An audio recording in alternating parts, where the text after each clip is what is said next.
Gaza में हर रोज की तरह आज भी हमास और फिलिस्तीनी रेजिस्टेंस ने आईडीएफ सोल्जर्स को स्नाइप किया, यानी दूर से घात लगा के गोली मारी, और उसके साथ साथ करीब 6 से 7 आईडीएफ ऑफिसर्स को और सोल्जर्स को उन्होंने एक्सप्लोसिव से उड़ा दिया। और इसके बारे में इजरायली न्यूज जो वेबसाइट्स हैं हिब्रू की, उनमें विशेष लेख छपे।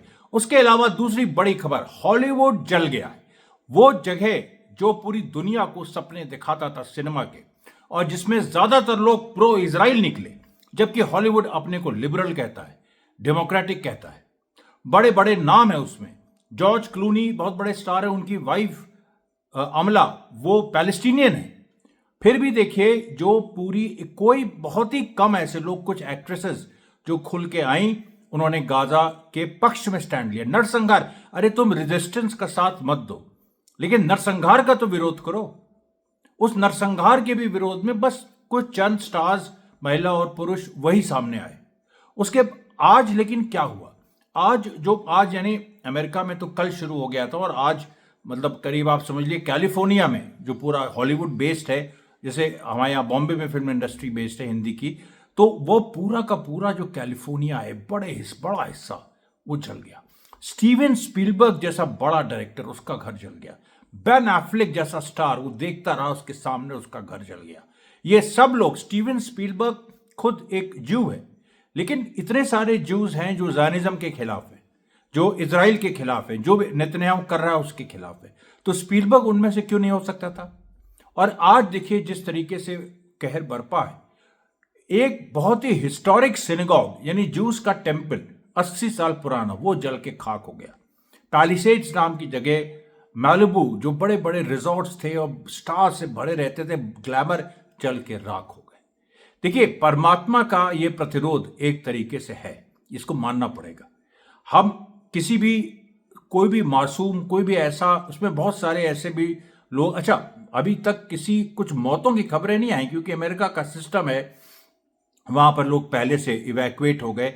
लेकिन संपत्ति का इतना नुकसान हुआ है, जिस तरीके से गाजा को पूरा मलबे का इन्होंने बना दिया था, वही स्थिति आप समझ लीजिए हॉलीवुड के अमीरों की है।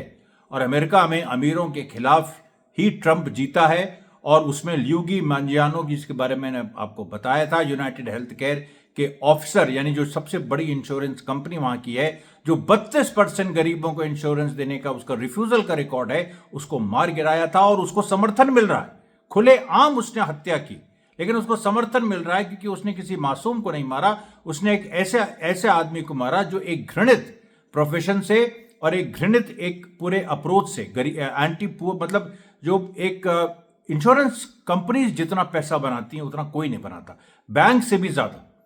तो वो जो एक पूरा एक इंटरनेशनल फाइनेंस कैपिटल का जो सेंटर है अमेरिका, वहां पर बताइए आईवी लीग स्टूडेंट ने गोली से मार के खत्म कर दिया। वहां पर अभी ये जो हॉलीवुड में आग लगी है, इसको केवल कोई हम लोग सेलिब्रेट नहीं कर रहे हैं, लेकिन एक बात है कि डिवाइन डिस्ट्रीब्यूशन है क्या ये। और इसके साथ साथ बहुत सारे ऐसे लोग हैं अमेरिका में जो इसको सही मान रहे हैं कि कहीं ना कहीं ये चीज जो है, ये भगवान ने हॉलीवुड के जो सिंस हैं, जो उनके गुनाह हैं, उसके लिए उनको पनिश किया है। अब देखिए, हम आगे बढ़ते हैं। जो सारी खबरें हैं उसमें जो आज वेस्ट बैंक में भी जबरदस्त लड़ाइयां हुई। पैलेस्टीनियन अथॉरिटी की पूरी कलई खुल गई जब उसने ये जो अल फुंदूक में जो ऑपरेशन हुआ कलकलिया में, जो मैंने आपको बताया था परसों, और कल मैंने कहा था, यानी वो 6-7 जनवरी को वो ऑपरेशन हुआ। उसके बाद मैंने आपको कल ये बात बताई थी कि उससे पैलेस्टीनियन अथॉरिटी को कितना बड़ा नुकसान है। वो चीज आज साबित हो गई जब पैलेस्टीनियन अथॉरिटी के स्पोक्स पर्सन अनवर रजूब, उन्होंने आके मीडिया से कहा कि ये सब जो हमास कर रहा है, ये इसलिए कर रहा है कि इजराइल को मदद पहुंचा रहा है, इजराइल अभी आके स्टॉर्म करेगा, और मतलब खुद अपने लिए डर रहे। पीए पैलेस्टीनियन अथॉरिटी वैसे ही कोलैप्स कर रही है, उसका कोई मतलब नहीं रह गया। क्यों है पैलेस्टीनियन अथॉरिटी? अगर फिलिस्तीनियों को आजादी नहीं दिला सकती तो बेकार है। तो वो अपने ही उसको क्वेश्चन कर रहे थे, और वही कह रहे थे जो होने वाला है, कि पैलेस्टीनियन अथॉरिटी कोलैप्स करेगी, इजरायली फोर्सेस आएंगी। क्योंकि कलकलिया की तर्ज पे बेथलेहम में ऑपरेशन हुआ, आज ऑपरेशन हुआ, आज मार के गिरा दिया बेथलेहम में। उसके बाद अब सोचिए बेथलेहम की बड़ी घटना है कि एक तो उसमें एक जगह पैलेस्टीनियन रेजिस्टेंस ने गोली चलाई एक सेटलर्स की कार पे, और उसके बाद उसमें सेटलर्स घायल हुए, 2 सेटलर्स। फिर एक इजरायली बख्तरबंद गाड़ी आई, गश इत्जियोन से एक इजरायली गाड़ी आई बेथलेहम, और वहां पर उस बख्तरबंद गाड़ी पे गोली चलाई, जिससे ऑफिसर एक आईडीएफ ऑफिसर बुरी तरीके से घायल हो गया। और ये जो टिट फॉर टैट कि हमास ने जो ये कहा है कि तुम 2 मारोगे तो हम 4 मारेंगे, ये पूरी बात देखिए वो चरितार्थ हो रही है, और इसको लेके कोई इस चीज को रोक नहीं सकता। उसके बाद देखिए जो एक परसों का जो एक अभियान था जिसमें हमास के लड़ाकों ने गाजा जबलिया पट्टी में गाजा जबलिया में घुस के वो भिड़ गए थे आईडीएफ के लोगों से और कई ड्रोन जब्त कर लिए थे, हमने बताया था इसके बारे में आपको। उसमें देखिए उसका पूरा एक वीडियो सामने आया है जिसमें यह आया है कि पहले अल यासीन 105 शेल से एक मरकवा टैंक उन्होंने निशाना बनाया। उसके बाद देखिए दिखाई पड़ा कि जो लक्ष्य टैंक है उससे धुआं निकल रहा है। फिर एक घर है उसके बगल में जहां आईडीएफ सैनिक मौजूद है, और जब मरकवा टैंक को मारा तो उसमें थोड़ा पॉज दिया उसके बाद फिलिस्तीनी रेजिस्टेंस ने। उसके बाद उन्होंने स्कैन किया कि इस घर में आईडीएफ सैनिक मौजूद है। फिर उन्होंने एंटी कार्मिक 105 शेल से आईडीएफ के सैनिक जिस इमारत में थे वहां मारा, और फिर उसमें आग लग गई। वो धू धू करके जलने लगा, उसमें से जलते हुए इजरायली सोल्जर्स निकले, उनको गोली मार दी। ये देखिए पूरी एक सच्चाई। उसके बाद जो गाजा में जो जोर अल दिक इलाका है उस पर 60 मिलीमीटर रेगुलर मोर्टर शेल से फायर किया इसने पैलेस्टीनियन रेजिस्टेंस ने। और फिर देखिए जो बेत हनून में आज जो एक और घटना हुई इसके बारे में मैंने शुरू में आपको बताया था, वहां पर 2 इजरायली सोल्जर्स मारे जाने की पुष्टि हुई, ये इजरायली सेना ने खुद की। उसके बाद ये देखिए जो जिस तरीके से ये मारे गए 2 सोल्जर्स आज एक्सप्लोजिव डिवाइसेस से। जब आज अच्छा रोज देखिए इजरायली मर रहे हैं, वो आपको हम बता रहे हैं। आज भी देखिए वेस्ट बैंक गाजा में ये सारी घटनाएं हो रही हैं, अभी भी चल रही हैं बहुत सारी घटनाएं। एक्सप्लोजिव डिवाइसेस का जो इस्तेमाल है हमास के द्वारा, इसके ऊपर स्पेशल जो मारे हिब्रू न्यूज़पेपर है इजराइल का, उसका लेख आया। उन्होंने उस लेख में कहा कि देखिए हमास जो है बहुत एक सोफिस्टिकेटेड एक्सप्लोजिव्स यूज कर रहा है। अभी कुछ दिन पहले आर्टिकल आया था कि हमास बड़ा प्रिमिटिव तरह से लड़ रहा है चाकुओं से। उसके बाद आज आर्टिकल आ रहा है कि वो बहुत सोफिस्टिकेटेड तरीके से लड़ रहा है। एक्सप्लोजिव्स जो उसके हैं वो जिस तरह से वो प्लांट कर रहा है मौसम को देख के। अब मौसम को देख के कैसे, इस पे आईडीएफ सोल्जर्स का बयान आया। मतलब उन्होंने वल्ला जो हिब्रू साइट है उसको उन्होंने बताया। उन्होंने कहा कि ठंड का मौसम है, गाजा में देखिए ठंड पड़ती है, despite it being a coastal city फिर भी वहां पर ठंड पड़ती है, उसका एलिवेशन है। तो वो एक पूरी तो अब जो नमी आती है, जो मिट्टी में नमी आती है, देखिए एक बिल्कुल ड्राई मिट्टी हो उसके अंदर आप एक्सप्लोजिव लगाइए तो वो और उतनी गर्मी मतलब उतनी ठंड नहीं है, कोहरा नहीं है, कोई इस तरह की सिचुएशन नहीं है, तो आप लैंड माइन से डिटेक्ट कर सकते हैं। आसान होता है ज़्यादा, उसमें भी 80 मतलब ऑलमोस्ट 60% डिटेक्ट नहीं होते हैं, उसमें ब्लास्ट होता है, वो हुआ भी समझ में भी हुआ।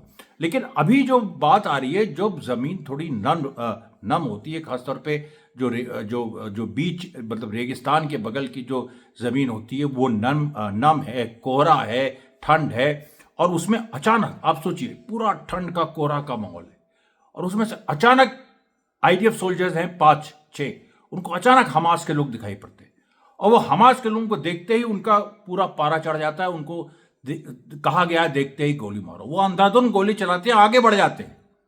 आगे बढ़ने में वो भूल जाते हैं कि उनके पैरों के नीचे एक्सप्लोजिव्स हैं, और उसको वो लोग, और यही देखिए कोहरे का इस्तेमाल, जमीन की नमी का इस्तेमाल का वो अच्छा कायदे से उनको चार्ज करने के पहले जो उनके यहाँ जो लैंड माइन वगैरह चेक करते हैं उस तरीके का इंस्ट्रूमेंट्स होते हैं बाकायदा, हर सेना के पास होते हैं। लेकिन यहाँ कमी हो गई है। यहाँ पर लेबनान में आपने वो लगाया है, सीरिया में आपको ये डर है, वेस्ट बैंक में आपकी अभी भी फौज 21 बटालियन वहां पर हैं पैलेस्टीन अथॉरिटी को सपोर्ट करने के लिए, नहीं कर पा रही, वो अलग बात है। लेकिन ये जो सारी देखिए समस्याएं हैं एक साथ आके कैसे गाजा में एक दावा नल का रूप ले लेती है, क्योंकि जमीन के नीचे ठंड और कोहरे में जब ब्लास्ट होता है और जब इजरायली फोर्सेस के चीथड़े उड़ते हैं तो उसके बाद जो गाजा के मासूम जो मारे गए हैं उनकी पूरे दुनिया को सुनाई पड़ती है। पूरी दुनिया इस बात का एहसास करती है कि जितने जुल्म गाजा के साथ हुए हैं उसका किन किन के बदला लिया जा रहा है। जमीन के ऊपर इंसान ले रहा है और वहां खुदा ले रहा है।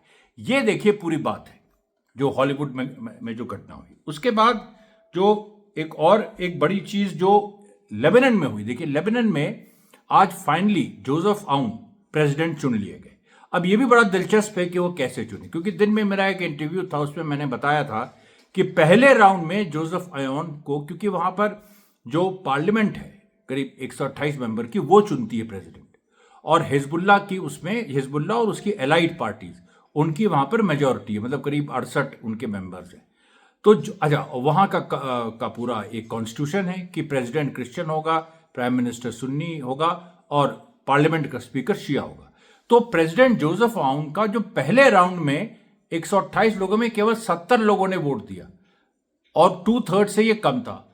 अब उसके बाद जब ये हुआ कि अरे ये तो दूसरे राउंड पे बात आएगी, तो हिजबुल्ला से उनकी स्पेशल मीटिंग हुई। हिजबुल्ला ने कहा कि तुम फिलिस्तीनियों के पक्ष में बोलोगे, क्योंकि जोसेफ आउन देखिए बहुत इनके, अब ये इतना बड़ा स्टेक लगा है, फ्रांस इनके पीछे है, अमेरिका इनके पीछे, हर तरह का प्रेशर। ये कुछ भी बोलेंगे अभी लेबनान के बारे में, अगर एक शब्द इन्होंने हिजबुल्ला के खिलाफ अभी बोल दिया, हालांकि इन पे प्रेशर पड़ेगा कहने के, लेकिन अगर बोल दिया तो उससे भी एक समस्या होगी। हालांकि उस समस्या से हिजबुल्ला अब ऊपर जाएगा क्योंकि उसकी पार्लियामेंट्री मेजॉरिटी है। लेकिन बात यहां पर यह है कि जोसेफ आउन को अपने ग्रिप में लेना, पॉलिटिकल ग्रिप में लेना, ये हिजबुल्ला का और एक्सिस ऑफ रेजिस्टेंस की बहुत बड़ी एक भूमिका थी और रोल था। वो उन्होंने किया, क्योंकि जब वो उसको 70-71 वोट मिले, उसके बाद उसको मिलना पड़ा, उसको रिक्वेस्ट करना पड़ा। उसके बाद जब हिजबुल्ला जैसी फोर्सेज ने अपना, और अमल मूवमेंट जो वहाँ का है जो हिजबुल्ला से अलाइंड है, जब उन लोगों ने अपना वोट डाला, उसके बाद जोसेफ आउन लेबनान के नए प्रेसिडेंट बन गए हैं। Lebanon now has a proper president duly elected after a space of 2 years, और वो ऐसा है जो हिजबुल्ला की मर्जी से हुआ है। अब आगे की राजनीति जो भी करवट लेती है वो एक अलग सवाल है। उसके बाद देखिए जो बाकी जगह जो जिस तरीके से एक पूरी सिचुएशन इवॉल्व कर रही है, उसमें आपको बताएं कि सीरिया में क्या है कि बाइडेन ने जो एक काम किया है कि वहां पर इसको जुलानी के ऊपर जो 10 मिलियन का जो अवार्ड था आतंकवादी के रूप में, वो तो बाइडेन ने हटा लिया, लेकिन एचटीएस जो उसकी पार्टी है वो आतंकवादी है कि नहीं, वो अमेरिका अपनी लिस्ट से हटाए, क्योंकि अमेरिका की लिस्ट में एचटीएस आतंकवादी है, वो उसने ट्रंप पे छोड़ दिया है और कहा है कि ट्रंप इस पे पूरा देखे, समझे और डिसीजन ले। अब बाइडेन ने देखिए ट्रंप को पूरी कोशिश लंबे समय से चल रही है, जब से ट्रंप जीता है, 5 नवंबर को जीता वो, उसके बाद 20 जनवरी को उसकी शपथ ग्रहण जो अप्रूव हो गई, वो उसमें कोई बाधा नहीं रहेगी। लेकिन बाइडेन ने जो बार बार जो बाइडेन कर रहा है, एक रोड़ा उसके आगे लगा रहा है, और ट्रंप जो है अब उसको कह रहा है कि एचटीएस, अब देखिए अब ट्रंप की सरकार में बहुत सारे ऐसे लोग हैं जो एचटीएस को शायद मिलिटेंट लिस्ट से हटाने को राजी ना हो, या वो ये कहते हैं कि अगर एचटीएस को हटा रहे हो तो हमास को भी हटाओ। ये भी ऐसे भी लोग हैं, क्योंकि देखिए ट्रंप एक बहुत ही अजीबोगरीब परिस्थितियों का प्रोडक्ट है। ट्रंप कोई व्यक्ति नहीं है, वो उसके पर्सनल बिलीफ इस्लामोफोबिक होंगे, प्रो इजराइल होंगे, लेकिन अभी जो पूरे हालात हैं, आपको पता है ट्रंप ने अपने मैंने शायद कल ये बताया था कि नहीं मुझे याद नहीं है, लेकिन एक और देखिए सोशल मीडिया ऐप है ट्रूथ, तो वो भी जैसे एक्स और ट्विटर के जैसा है। उसमें एक चीज ट्रंप ने ट्वीट की थी, मतलब एक अपना पोस्ट डाला था, जिस पोस्ट में 2003 इराक का जो इन्वेजन अमेरिका ने किया, उस इन्वेजन को कंडेम करते हुए एक अमेरिकन एकेडमिशियन ने, यानी एक अमेरिकन प्रोफेसर 2003 में अमेरिका ने जो इराक पे हमला किया उसकी आलोचना कर रहा है। उसका वीडियो है। उस आलोचना में वो कह रहा है कि नेतन्याहू को गाली दे रहा है कि this son of a bitch dragged us into the war, this son of a bitch dragged us into the war. सीधे गाली उसने नेतन्याहू को दी कि इसकी वजह से अमेरिका को इराक को इन्वेड करना पड़ा है। अब सवाल यह है कि वो, यानी आज 9 जनवरी है, 8 जनवरी 2025, या 7 जनवरी 2025, जो भी टाइम गैप अमेरिका के यहां का है, 7 या 8 जनवरी 2025 को ट्रंप ने उस वीडियो को क्यों डाला जो कि वो वायरल हुआ? क्यों डाला? इसकी वजह क्या है? ये देखिए एक बड़ी चीज है जिसको लेके पूरी दुनिया में जबरदस्त तरह की गोलबंदी हो रही है। दूसरी बात देखिए, बहुत सारे लोग जो ट्रंप लास्ट मिनट में जिनका वोट ट्रंप को शिफ्ट हुआ, आप जानते हैं ट्रंप और कमला हैरिस में 3% का फर्क था।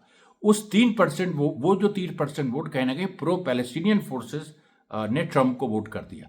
अब वो वैसी स्थिति में ट्रंप के पास मजबूरी है कि वो नेतन्याहू से पल्ला छुड़ाए, और उसके साथ जो फोर्सेस हैं मस्क से लेके सब, उनका अपना एजेंडा है। वो लोग चाहते हैं अमेरिका में हम फोकस करें, अमेरिका में जो कल्चर वॉर्स हैं, अमेरिका में जिस तरीके से पूरा एक माहौल बन रहा है कि बहुत ज़्यादा एक ये जो डेमोक्रेट्स ने बहुत जगह आर्मी जहाँ चाहते आर्मी भेज देते हैं, अमेरिका के इतने कमिटमेंट्स हो गए हैं और ये और वो। तो अब ट्रंप उसी लिए बोल रहा है कि जो अल्ट्रा जो फैसिस्ट जो चेहरा बाइडेन का एक बन गया था, उसको कम्बैट करने के लिए वो कह रहा है कनाडा को मिला लो, इसको मिला लो, ग्रीनलैंड को मिला लो। तो वो फोकस शिफ्ट कर रहा है। देखिए कहीं ना कहीं मिडिल ईस्ट से, यूक्रेन से फोकस शिफ्ट कर रहा है। और यहाँ पर मेरे बहुत सारे ऐसे लोग हैं, मित्र जो लेफ्टिस्ट टाइप के हैं, वो कहते हैं नहीं ट्रंप तो राइट विंग है। अरे तो बाइडेन से बड़ा राइट विंग कौन है? बाइडेन और कमला हैरिस, जिसने बच्चों का कत्लेआम करा है। ट्रंप ने कम से कम अभी तक जो भी पिछले रिजीम में किया, अब जो ट्रंप है उसको तो पूरा लिबरल एलीट से बदला लेना। और लेफ्ट तो कोई है ही नहीं अमेरिका में, एक भी नहीं है। या तो लिबरल्स हैं या कंजर्वेटिव। जो लेफ्ट हैं वो कंजर्वेटिव हो गए। तो ट्रंप देखिए एक अजीब स्थिति हुई कि जो अपने को लेफ्ट विंग कहता है डेमोक्रेटिक, जो डेमोक्रेटिक पार्टी, वो राइट विंग हो गई, और जो अपने को राइट विंग कहते हैं रिपब्लिकन पार्टी, वो लेफ्ट विंग हो गई कहीं ना कहीं अपने एजेंडे में। ये देखिए ये राजनीति का कमाल है, और ये इस तरह से राजनीति जो है वो ऐसे पलट देती है सिचुएशन को। उसके बाद देखिए जो एक पूरा एक जो मैंने आपको बताया बेथलेहम वाला जो कांड हुआ है, उसमें देखिए फिर वही बात आ गई कि जो हमास का रेजिस्टेंस है उसने जिस धैर्य के साथ इंतजार किया, फिर वही बात है कि उन्होंने इजरायली सेटलर पे गोली चलाई, अटैक। अब देखिए गाजा में वो एकदम से कोहरे में से निकलते हैं और भागते हैं और वहां पर एक्सप्लोजन हो जाता है। यहां पर वेस्ट बैंक में ज्यादा खुला इलाका है, उस तरह के कोहरा मतलब है, ठंड है वहां, लेकिन वो उस तरह का माहौल नहीं है एकदम जो एक शहरी एनवायरनमेंट में होता है, एकदम जो एक घुटन भरा माहौल होता है। तो वेस्ट बैंक में उन्होंने पहले एक इजरायली सेटलर की गाड़ी पे गोली चलाई, और उसके बाद उन्होंने इनवाइट किया, मतलब लिटरली इनवाइट किया। वहां पर जैसे ही इजरायली बख्तरबंद गाड़ी आई उसको मार गिराया। अब ये देखिए जो बात हो रही है कि बार बार जो हमास के ट्रैप में किस तरीके से आईडीएफ फंस रहा है। इस पे चारों तरफ से वहां ऐसा नहीं है एनालिसिस नहीं हो रही है, एनालिसिस हो रही है, सब कुछ हो रहा है। लेकिन आप तब क्या करोगे जब तुम्हारा दुश्मन तुम पे भारी पड़ गया है? जो मैंने कल थंबनेल दिया था, मेरे ख्याल से रोज वही देना चाहिए कि इजराइल की मजबूरी है इजराइल की मजबूरी है, हारना जरूरी है। अब उसको हारने के सिवा कोई रास्ता नहीं। अब उसके जो बाकी उसके एडवाइजर्स हैं ट्रम्प इसके नेतन्याहू के, मैंने आपको बताया था, उन लोगों ने कहना शुरू कर दिया है कि मिलिट्री ऑप्शन फेल हो गया। आज एक और घटना घटी कि जो चीफ ऑफ स्टाफ हैं, यानी जो सबसे बड़े सैन्य अधिकारी हलेवी, उनमें और जो स्पोक्स पर्सन है हगेरी, और उसके साथ जो डिफेंस मिनिस्टर है इजराइल काट्स, तीनों में लड़ाई हो गई। और तीनों में झगड़ा इसी बात पे हुआ कि जो हगारी ने एक बार बोल दिया था कि हमास एक विचार है जिसको मारा नहीं जा सकता है। आर्मी जो है इजरायली आर्मी, उसको ये लग रहा है कि ये लड़ाई नहीं जीती जा सकती मिलिटरली, और कोई रास्ता अपनाओ, यानी गाजा को वो घेरो, ये करो। और जो मैंने कल एक सवाल उठाया था कि वो ये कह रहे हैं कि हमको ये सोचना चाहिए कि हमास कोई आतंकवादी संगठन नहीं, एक देश की सेना है। और 7 अक्टूबर 2023 को गाजा नाम के देश ने इजराइल नाम के देश पे हमला किया। उस तरह से लड़ो, उस तरह से समस्या का हल करो, जैसे दो देशों में लड़ाई होती है, समझौते होते हैं, संधि होती है उसको। अब ये सब लाइन पे आ रहे हो, लेकिन अगर इस लाइन पे आ जाओगे, जो मैंने कल भी सवाल उठाया था, तो उस चीज का क्या होगा कि तुम पैलेस्टाइन में 2 स्टेट सोल्यूशन नहीं चाहते हो, तुम पैलेस्टाइन को इंडिपेंडेंट राष्ट्र नहीं चाहते हो, लेकिन तुम मानना भी तुमको पड़ रहा है, मतलब मानते हुए नहीं मान रहे हो, नहीं मानते हुए मान रहे हो। ये पूरी सिचुएशन तुम्हारी हो गई है। ये देखिए सर के बल 7 अक्टूबर, और ये जो लड़ाई चल रही है 7 अक्टूबर के बाद जो शुरू हुई, सर के बल इसने इजरायली फोर्सेस को खड़ा कर दिया है। उसके बाद देखिए तुलकरेम में कई जगह आज लड़ाइयां हुई। नूर शम्स कैंप में खासतौर पे कम से कम छह कोशिशें हुई इसराइल द्वारा बुलडोजर से घुसने की। छह कोशिशें नाकाम हो गई और इसराइल के कम से कम 3 बुलडोजर उसमें नष्ट हो गए। इसके पहले के और नुकसान हो वो उसके पीछे हटे, और मतलब इसराइली पीछे हट गए। पैलेस्टीनियन अथॉरिटी का जो कभी कभी जेनिन से तुलकरेम आ जाता है, नामो निशान नहीं था। उसकी तो वैसी हालत खराब है क्योंकि इसराइल पूछ रहा है कि ये फुंदूक वाली घटना कलकलिया में कैसे हो गई, वीआईपी बस पे जो गोली चल गई, इतने लोग जो हैं, बड़े बड़े लोग मारे गए। तो ये देखिए जो एक पूरी बात। अच्छा, अब यहां पर देखिए कि जो अमेरिका से भी जो ब्लैक लिबरेशन मूवमेंट है वहां का, उसको हम पैलेस्टीनियन रेजिस्टेंस को वहां से सपोर्ट मिल रहा है, और ब्लैक रेजिस्टेंस मूवमेंट जो अमेरिका में खत्म हो गया था वो फिर से रिवाइव हो रहा है। यानी ये देखिए जो ये लोग जो अमेरिका वगैरह नहीं चाहते हैं कि ये जो युद्ध है इसमें इजराइल की हार हो, उसकी बहुत बड़ी वजह यह है कि अमेरिका में अगर फिलिस्तीनी राज्य बन गया उस तरह का, या हमास जीत गया, और हमास जीत रहा है, तो फिर इनको बड़ा मुश्किल हो जाएगा। दुनिया में क्रांतिकारी ट्रेंड्स उभरेंगे, हर देश में उभरेंगे, भारत में भी उभरेंगे। ये है सच्चाई। जहां भी देखिए जो क्योंकि रेजिस्टेंस, जहां सशस्त्र संघर्ष चल रहा है, सशस्त्र संघर्ष कामयाब हो रहा है, और बिल्कुल एक लॉजिकल बात है, अगर वो वहां कामयाब होता है तो केवल वो पैलेस्टाइन में नहीं, पूरे वेस्ट एशिया, जिसको कॉलोनियल टर्म जिसका मिडिल ईस्ट है, वहां पर सारी जगह वो कामयाब होगा। उसके बाद अरब जो रिजीम्स हैं वो पलटी जाएंगी, और बहुत देर नहीं लगेगी कि भारत तक वो आग पहुंचे। और सबसे एक बड़ी बात जो मैंने आपको जो मैंने शुरू में आपको मैं बताना चाहता था लेकिन मैंने बताई नहीं, वो मैं मिस हो गया। तालिबान ने आज एक बहुत महत्वपूर्ण किताबे तौहीद, उसका एग्जैक्ट नाम मैं थोड़ा अभी मिस कर रहा हूं, जो वहाबिज्म जो आइडियोलॉजी है उसके जो जनक है अब्दुल वहाब, उन्होंने लिखी थी किताब तौहीद। उसको उन्होंने बैन कर दिया तालिबान ने। और तालिबान, और इसके पीछे बहुत कॉम्प्लेक्स इतिहास है क्योंकि तालिबान को वहाबी एक्सट्रीमिज्म का एक सिंबल माना जाता है। और वहाबी एक्सट्रीमिज्म शुरू किसने किया? अमेरिका ने सबसे पहले अलकायदा पैदा किया जो वहाबी आइडियोलॉजी पे था, उसके बाद आईसिस पैदा किया जो वहाबी आइडियोलॉजी पे था, उसी का एक दूसरा नाम सलाफी हो गया।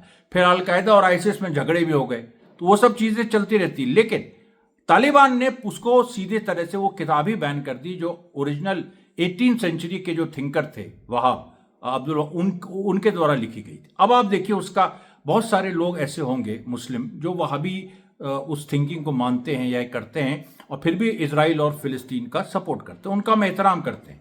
लेकिन सवाल यहाँ पर वो उनका नहीं है, ऑर्डिनरी लोगों का नहीं है। सवाल यह है कि वहाबिज्म के नाम पे जो गदर मचाया गया, और ये देखिए आज की बात नहीं है, जो हाउस ऑफ साउद है सऊदी अरेबिया, इसको जब ब्रिटेन इजराइल बना रहा था 1917 में, जो बैलफोर डिक्लेरेशन आया था, और उसके बाद जो ऑटोमन एम्पायर जो गिर गया, उसके बाद हाउस ऑफ साउद से इनका जो कि नज्द में था और हिजाज में मक्का मदीना थे, तो उनसे करार हुआ कि तुम आके यहाँ पर रूल करोगे, सऊदी अरेबिया हम देश बनाएंगे जो हमेशा ब्रिटेन के और उसके बाद में अमेरिका के साथ रहेगा, और वो आज तक जारी है। तो और फिर इस्लाम को जब सोवियत यूनियन ढह गया और उसके बाद अमेरिका को एक नए दुश्मन की जरूरत पड़ी, तो उन्होंने सोचा किसको बनाए? इस्लाम को। तो इस्लाम को दुश्मन बनाने के लिए उनको जरूरी था कि इस्लाम की जो शक्ल है वो बदल दो, वहाबी शक्ल बना दो।